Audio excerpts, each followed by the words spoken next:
Welcome back into the Lorain County Children's Services Coaches Corner. I'm Nick Hurst, and I'm with Coach Mike Polevacik of the Elyria Catholic Panthers. Coach, it's good to have you here. Thank you so much for having me. All right, Coach. Well, you guys got off to a slow start, but since then you guys really picked it up, won 3 straight. What do you think has been different from earlier on till now?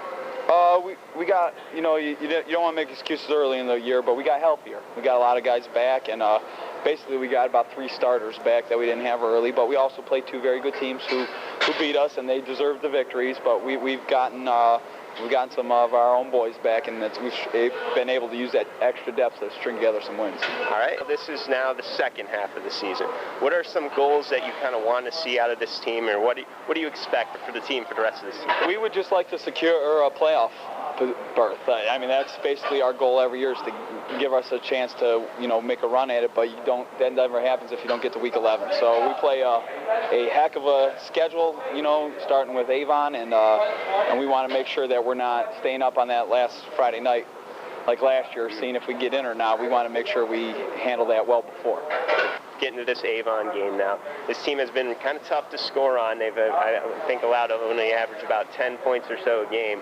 What is your plan? You guys have had success on offense. Is that something that might concern you this week? We're gonna obviously we totally respect them and Coach Elder and his team and what they do, but we're gonna come at them. We don't plan to play tentatively at all on both sides of the ball, and we do believe we can score, and we're hoping to make it a good game and try to be aggressive in playing them. And what are some things you're working on in practice going forward with this game? We really like the development of our run game and our running back, Justin Rankin, and we're going to try to get him the ball as many ways as possible. I don't think that would be like giving away any secrets. And then our passing game really has been progressively getting better, and I feel like it's really clicking. And we're going to let Jeremy Holly throw the ball to as many guys as possible, and just try to be balanced attack and get a lot of our athletes the ball, in space. As a coach, what are you most worried about going forward with this Avon team? They are a good team. They're 5-0, and obviously they've had success in the recent history.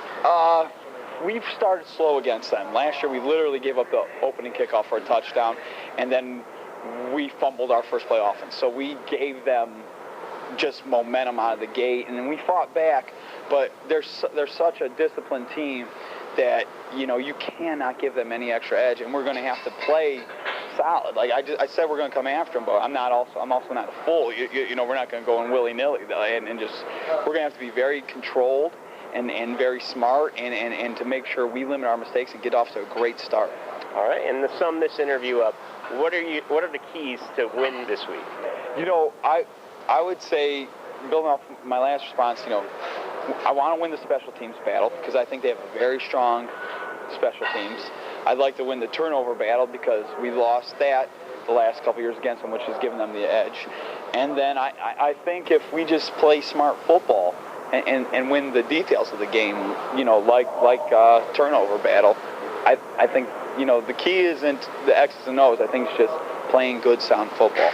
All right, Coach. Well, thanks for joining us today, and I appreciate it. And we'll be right back here on the Cool Cat.